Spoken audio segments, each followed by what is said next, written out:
Hi, I'm Carla. Some of you know me, some of you don't. I am trying to find stuff to do when I don't know what to do, and so I got this book. I don't know who gave it to me. It's Tales of Old Florida, and I started reading, and I was like, what if I filmed myself reading this book and then you could listen to it? Because people listen to books on tape and books, the Audible and all the things. And so I was like, maybe people will watch me read a book. You don't have to watch me. Just put the phone somewhere or your whatever somewhere and just listen. So I haven't read in a really long time, and I've been looking for something to read, and I'm a Floridian, so why not start here and get back to our roots, to what we are. That'd be nice, because what we are now is not so nice. It is not. Okay. What are you doing? Oh, you're on TV. Look, that's my daughter. What the hell? I'm gonna video myself reading a book. Can I Say hi to everybody? No, can I use your phone? No, please. Okay, we're back. Just wanted you to see my shirt. Just one of those. So I'm gonna read what is this called? Tales of Florida? Penelope's with me. This is the book cover. It says, Tales of Old Florida. 100 years ago, Florida was a wilderness of swamp, beach, dense forest, and abundant wild game. Undiscovered except for a few pioneer sportsmen, hardy farmers, and ranchers, the state was still a frontier. True, a few towns flourished on the fishing and the Caribbean trade, but it was generally a sleepy place far removed from the later boom of the 1920s. Here is a collection of original articles, stories of the old Florida, of hunters and Indians, the development of sportsman paradise, the vast canvas of nature prior to the coming of the condominium, illustrated with rare drawings, photography, engravings. This book will recreate a paradise that can never be again. Wait, did this thing like predict the future? When was it made? Oops. Penelope has joined the chat. When was it made? Well, this first story, it's like short stories. But, like, it says the 1920s. This was not made 4 years ago. It predicted the future. When was it made? They're all written over 100 years ago. 1894 is this story That's written. not what I'm saying. I'm saying, like, When was the book when published? was this book published? It said from the 1920s. It was talking about Florida. Yeah, but it says 100 years ago. Yeah, some When of was these. this made? See, you don't get this on the other on Audible. When was this made? The book was printed in 1987. God damn, they're 40. They're 40 Okay. years before. That was kind of ridiculous. I do want to show you I was confused. that my phone is being held up by an alligator skull, which was I wanted to shoot it. shot on a lake in Tallahassee that has never had a gasoline powered engine. So just a little FYI. Yeah, isn't that cool? What? Yeah, they've ever had gas engines on that lake. On the boat? On the boat. All right. On the boat? Like rowboat? Okay. Here we go. Excuse me if I mispronounce certain words, and then there's some words that I don't know what they even mean. So we can look them up later. All right. The northern tourist who reaches Jacksonville comfortably, luxuriously, on the Limited, does the St. Johns River, runs up the Ahawaha. I'm so sorry about that. We're just starting. Ocklawaha, Sure. enjoys a fortnight of gaiety at St. Augustine, and then makes a flying trip through the Indian River, spending a few days on the beautiful Lake Worth, thinks he has seen Florida. Or, being a lover of piscatorial sports, he may run for the Charlotte Harbor region direct, possibly resting at Tampa for a few days en route, bringing up the Caloosahatchee River at Myers, where tarpon fishing for a time becomes the most serious business of life. But he has only seen a part of Florida. Northern Florida does not differ materially in its vegetation, topography, or people from portions of South Carolina and Georgia. Central Florida is more interesting, particularly on what is known as the Orange Belt. But when one crosses the boundary line of subtropical Florida, say on a line of latitude 27, he is in a new world. After leaving Titusville on the east coast at the head of the Indian River and Tampa on the west coast, the port of departure for Key West, and Havana, the shriek of locomotive becomes a memory.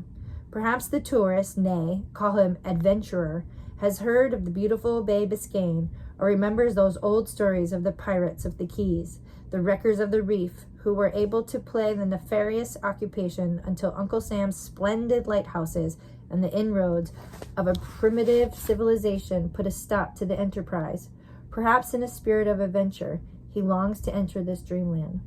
To sail amid green isles under a genial winter sun, and imagine himself a latter-day Ponce de Leon, searching for the mythical fountain of youth.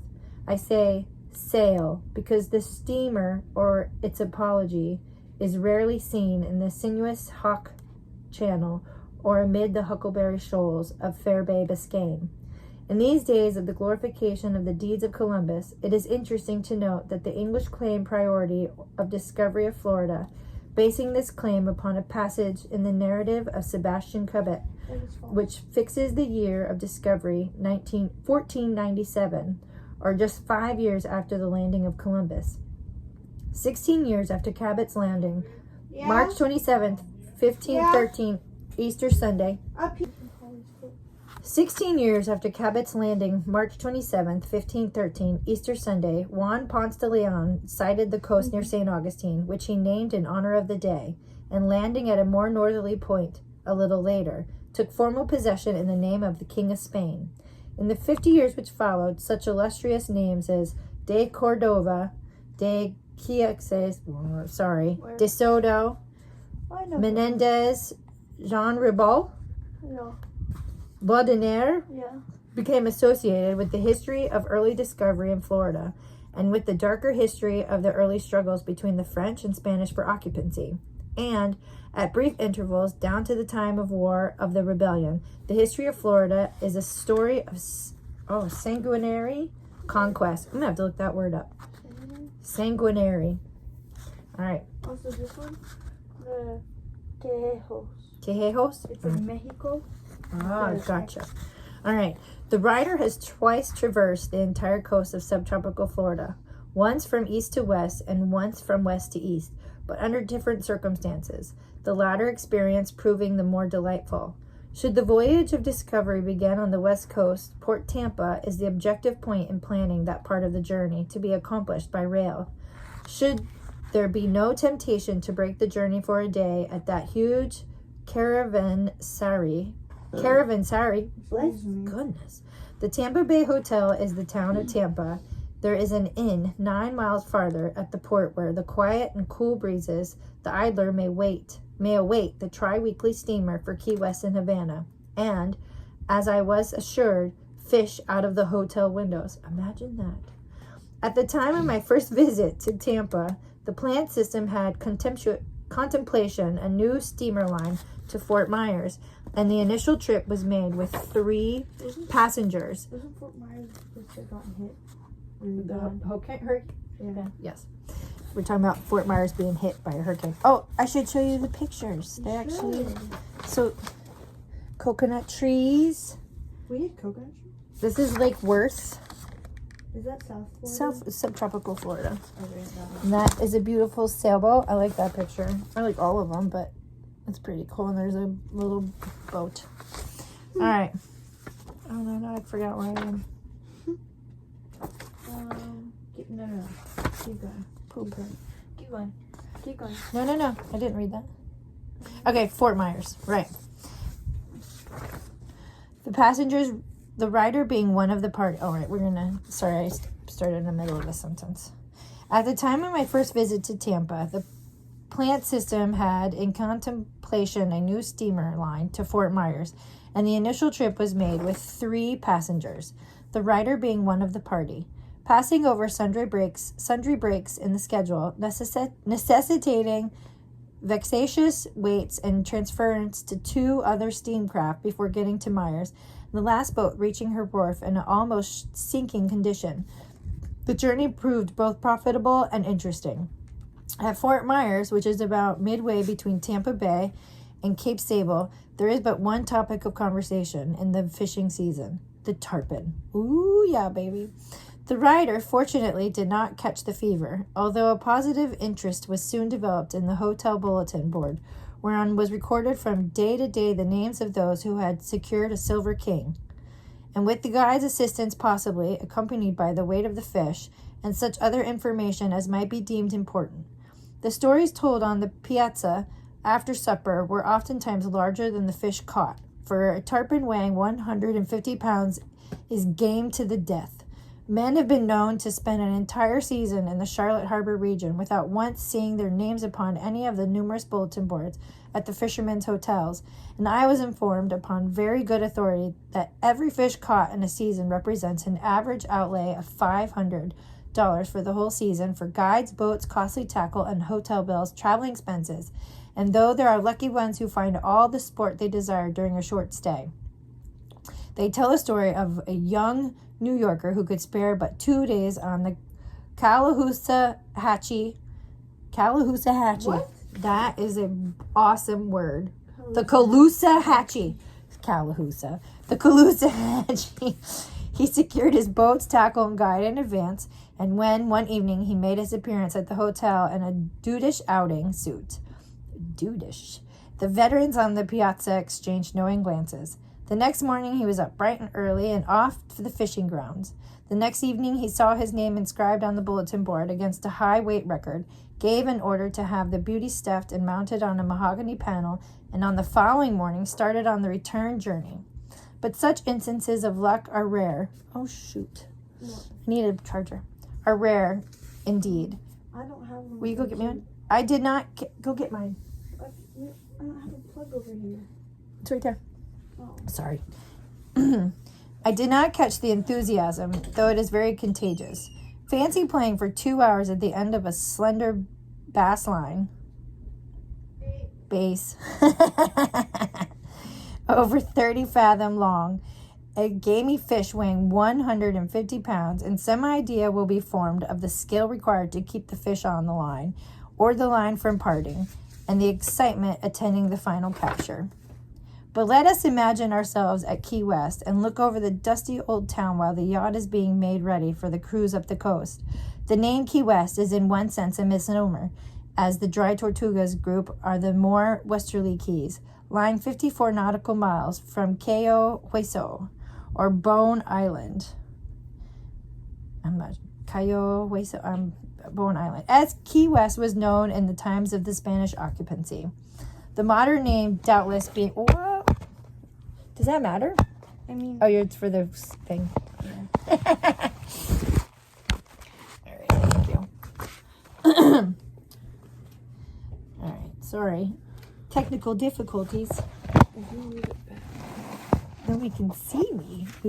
We see this. Okay. Yeah, but just see the book. All right, known as Spanish. The modern name doubtless being a corruption. There is very little of interest here to hold the tourist. Cigar manufacture is the chief commercial enterprise, the wages paid to the cigar makers alone amounting to $3 million in a single year. Key West is also the market center of the sponge industry, which gives employment to hundreds of small boats and sailing craft and amounting to $1 million annually. The turtle trade is another local industry, though not so important now as when the sea turtles were more plentiful. It is a thoroughly Spanish city, there being less than 1,000 English-speaking whites out of the 25,000 inhabitants, the population being made up for the most part of Cubans, Spanish-speaking Negroes, and Bahamians. On my first evening in Key West, I made inquiry of 4 persons as to the locality of the post office before receiving a reply in English. Imagine that. The government buildings and the dismantled old Fort Taylor are the only structures on the island that are at all imposing. The tobacco factories are 2 to 4 story wooden buildings, while the houses are small and cheap, and marked peculiarity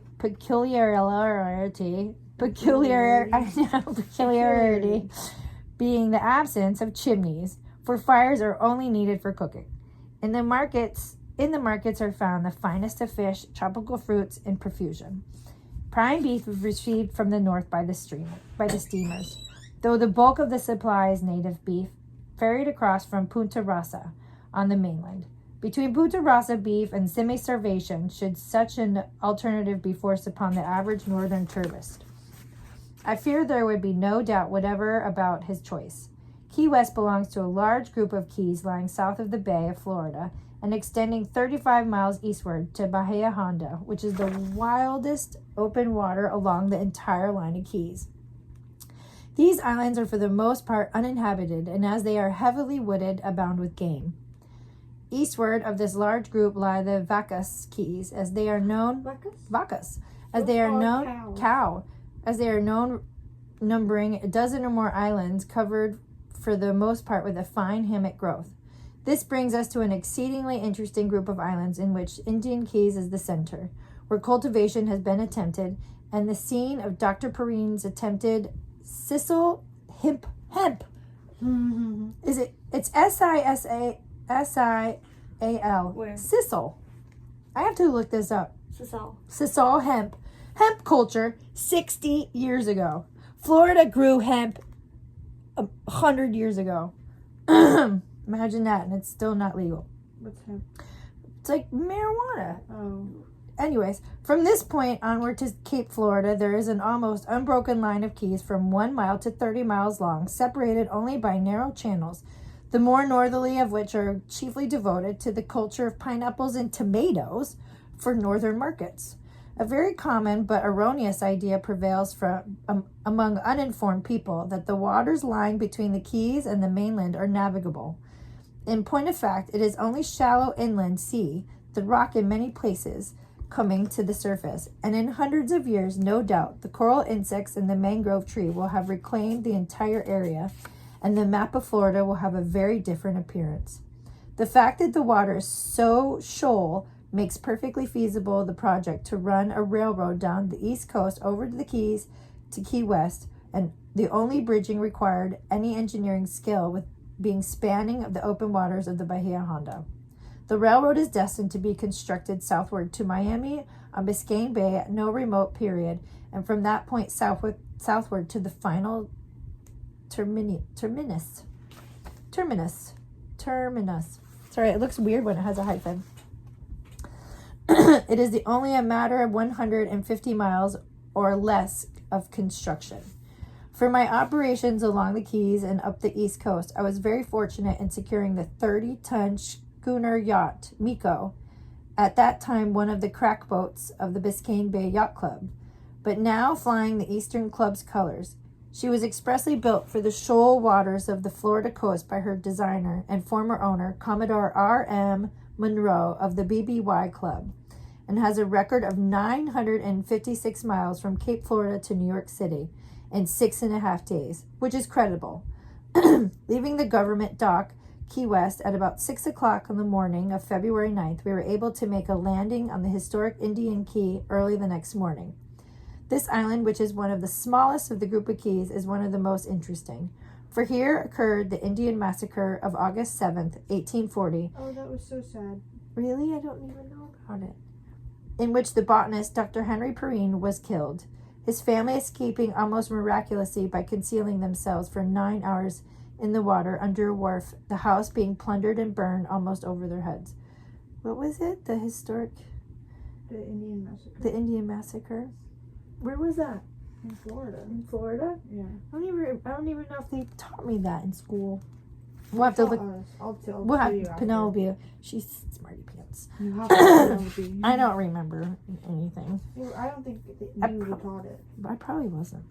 Early in the 30s, while consul at Campeche, the doctor became interested in the introductions of economic plants in the United States, and through his efforts among species, the sisal hemp plant was given a foothold on Indian Key. Descendants of these plants now occupying the greater portion of this key with numbers of cocoa palms, their feathery leaves silhouetted against the sky, for there is an entire absence here of wooded vegetation, giving the island a tropic picturesque which does not pertain to many other keys in the groups. We should go to the Keys. Mm-hmm. No, I want to go. I've only been to Fantasy Fest a million years ago. Landing upon these keys, the scanty soil, for the most part, is discovered to be confined to the crevices and pockets worn into the white coral rock of which all the keys are composed. A footpath is a natural pavement through a rough one to shoe leather, the little soil that exists anywhere being only disintegrated rock or shells and decayed vegetation. On those keys that are more or less covered with hammock growth, hardwood trees, there is quite a surface layer of decomposed vegetation, but in a comparatively short time after being cleared and cultivated, the white honeycomb rock comes to the surface and predominates. On some of the keys, like Long Key, 12 miles southwest from Indian Key, the surface is sand to a considerable depth, and such situations are most favorable for growing coconut trees. There is a grove of coconuts, numbering over 17,000 trees on Long Key, planted by Mr. Thomas Hine of Newark, and many of which have already come into bearing. The coconut flourishes throughout subtropical Florida. However, so much of that its absence would sometimes be a relief to the amateur photographer who wishes diversity in his tropic landscapes. Apropos of the camera, this part of the world is the amateur photographer's paradise, despite the apparent monotony, of a topography only a few feet above sea level, with a vegetation often monotonous to the last degree. During one of my freaking old people with their old fancy words, with their big word, I love words. Just have it use big ones in a while. They're all small ones and expletives. During one of my trips to Long Key, an unexpected opportunity occurred to test the seagoing qualities of the Miko, which proved an experience. Yachting in Florida waters is not always accompanied by sunshine. We know that. And the dreamy existence amid balmy breezes, which floating over emerald seas sometimes gives place suddenly to discomfort and anxiety. Not to say positive danger. A norther, never enjoyable, is frequently to be dreaded. What the heck? Oh, like a nor'easter. But they call it a norther. Oh, they are the worst. One drowsy mid-February afternoon found us just inside Long Key in company with the Nethla, well known in these waters. After luncheon, we parted company with the white yacht and set sail for Indian Key, fortunately by the inside course. A sudden darkening of the sky was our only warning. Then the wind began to freshen, and we were forced to take in sail. With the wind increased in violence, and when blowing a half gale, the Commodore was glad to run for a sheltered situation near Jew Fish Bush and anchor. It blew great guns all night, and when the dawn... Gusts. Did I say that? They said guns. No, guns. It blew great guns all night, and when the dawn came, was still blowing. Some anxiety was felt for the Nethla, as she was nowhere to be seen, even with the ship's glass. A Sharpie lay near us, almost down to her rail, and as the morning wore on, we were much interested in the persistency with which the two men aboard of her by turns paced the deck or worked at the pumps. Despite the nasty sea that was running, the Commodore had tender lowered, and we pulled them over to them. They were laden with ice and out of coffee, and considering the chill, raw wind that was blowing, there were a pair of uncomfortable sailors. "Why didn't you hail us?" demanded the Commodore. "'Fraid to," was the laconic reply. "'Fraid? Ain't that a government boat?" "Perhaps," the Commodore answered with a smile, "but come aboard and get some coffee." In the afternoon, we landed on Jewfish Bush, which is one of the lesser keys of the group. Cutting our way through the dense growth of hammock, skirting the shore, we found ourselves overlooking an open stretch several hundred yards across, as level as a floor, and almost waist-high in a growth of wiry grass. I paused to light a cigar. "Don't throw away the match," said the skipper. Taking the half-burned fusee in his fingers, in an instant it was touched to a tuft of grass near, and in less time than it takes to write it, the air was hot with seething flames. The strong winds carried the fire across the area in a very few moments, the heat causing us to draw back toward the hammock.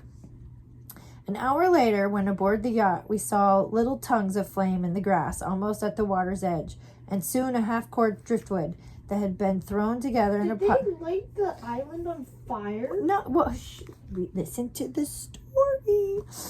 An hour later, when aboard the yacht, we saw little tongues of flame in the grass, almost at the water's edge, and soon a half-cord of driftwood that had been thrown together in a pile by some neighboring squatters burst into a huge bonfire. Late in the afternoon, we were joined by the Nethla, which had weathered the gale with the aid of 2 anchors, and a merry night we made of it. The next morning dawned clear. Oh, look at that. Flagler board riders. Pretty cool. Sorry. The next morning dawned clear. As we ran out, the sea was tumbling over the bar in fine style. For the protecting reef is broken for some 15 miles at this point, and we were exposed to the full force of the swell. The Miko behaved nobly, and in due time the yacht was lying comfortably in the lee of the Indian Key, the landsmen aboard of her heaping a deep sigh of relief as the anchor dropped. The 2 or 3 hours following were occupied in getting on a cargo of 2 or 3 tons of sisal hemp leaves, already cut and bundled by islanders, and again we were under sail. The sisal hemp plant is one of the most interesting growths of key vegetation. Its bayonet-like leaves will average 5 feet in length by 4 inches broad, each being armed at the tip with a stout spine of needle-like sharpness. As a ton of these leaves will contain almost 100 pounds of strong white cordage fiber, it is a most valuable species in the vegetable economy. It's amazing. I so want to look that up. The marked peculiarity is the mode of reproduction. A plant is odd at 7 years. The plant is old at 7 years. I know, my glasses. Oh my goodness. I'm going to need better glasses. A plant is old at 7 years when it ends up a huge blossom stalk or mast to a height of 15 to 20 feet. That's amazing. I want to plant that stuff. Branches, the sisal hemp. Branches appear at the top, and in time those are covered with tulip-shaped blossoms of a faded yellowish green color. These wither in time and now starts forth from the point of contact with the blossom stalk, a bud which soon develops into a tiny sisal hemp plant.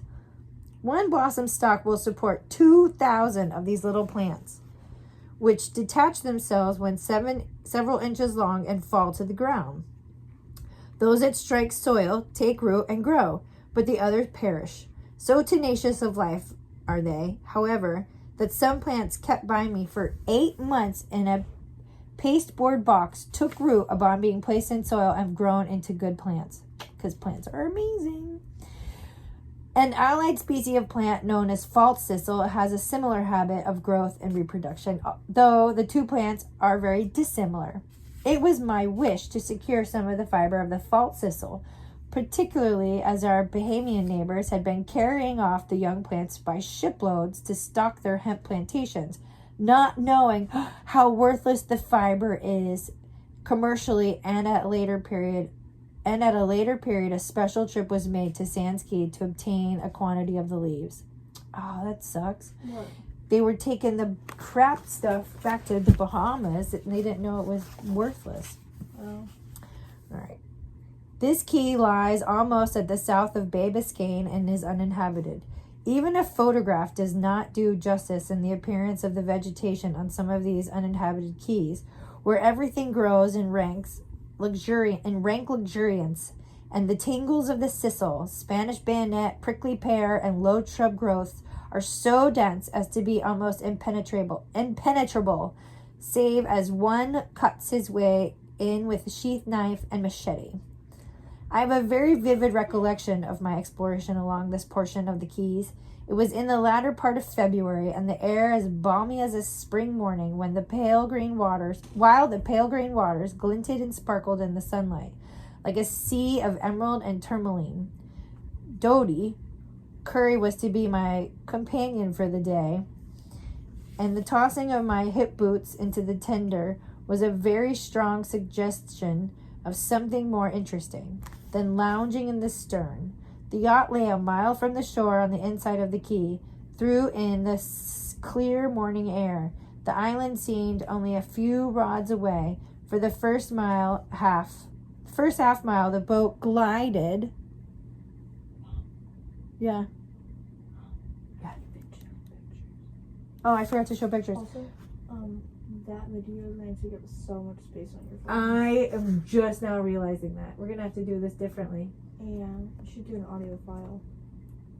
So no picture? Audio takes so slow. We're just realizing that me reading a book... Am I upside down?